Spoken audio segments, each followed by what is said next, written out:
We will see what will become of his dreams.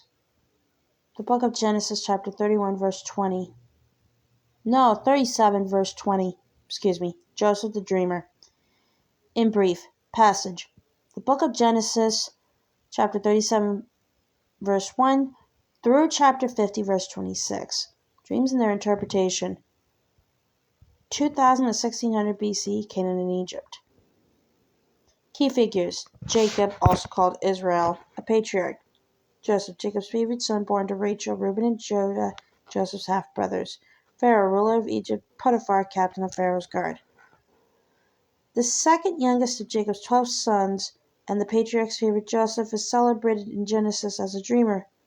Through keeping faith with the messages of his divinely inspired dreams, Joseph rises to become chief advisor to the Egyptian pharaoh and brings his family, destined to found the 12 tribes of Israel, into Egypt.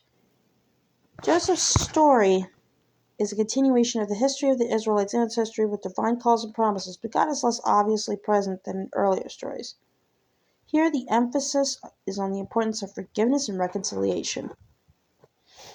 The meaning of dreams. From a young age, Joseph believes that his dreams contain messages about future events.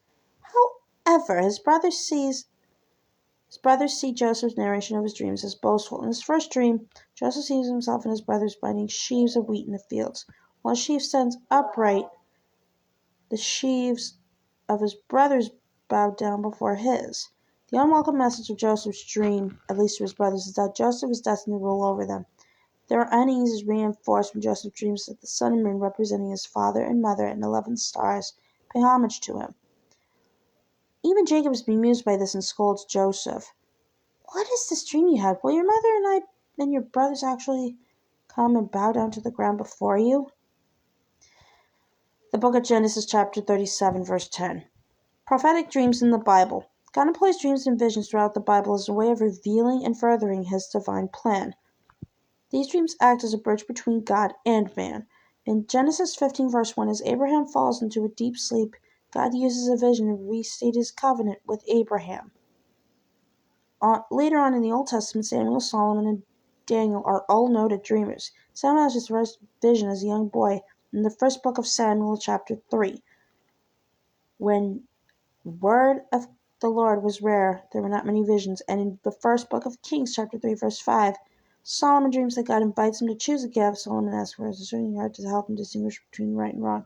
In the book of Daniel, chapter 7, Daniel is terrified by a vision of 4 great beasts that represent 4 future kingdoms, which will only give way to the Son of Man.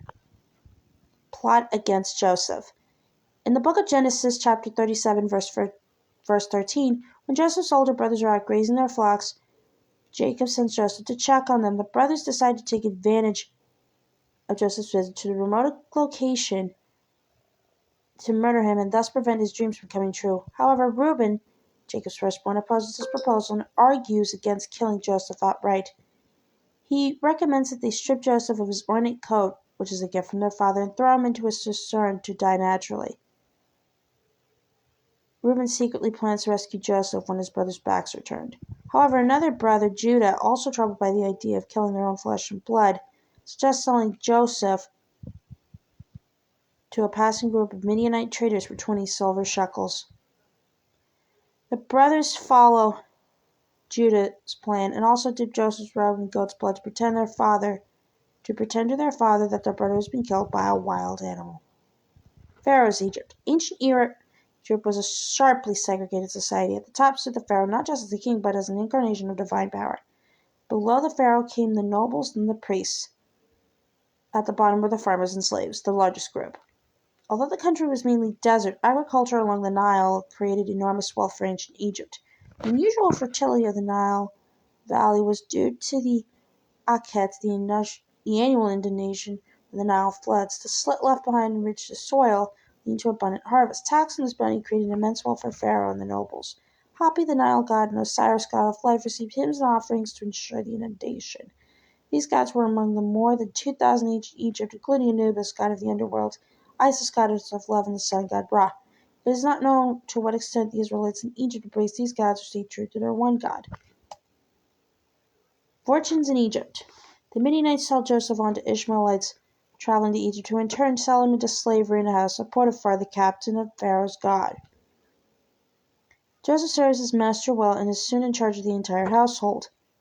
However, when Potiphar's wife falsely accuses Joseph of seducing her, Potiphar throws him in prison. Joseph stays true to his faith by resisting sexual temptation. God does not desert him in his suffering.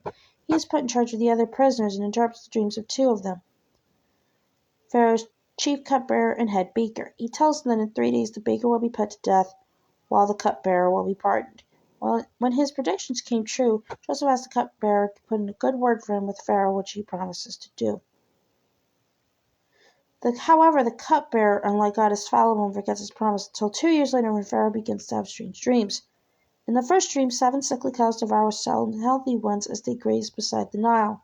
In the second, 7 sickly ears of grain swallow 7 fat ones. At this point, the cupbearer remembers Joseph.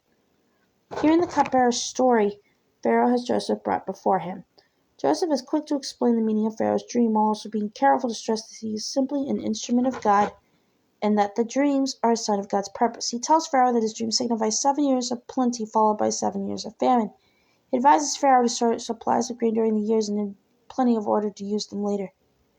Pharaoh takes Joseph's advice and appoints him as his chief advisor. The legacy of Joseph.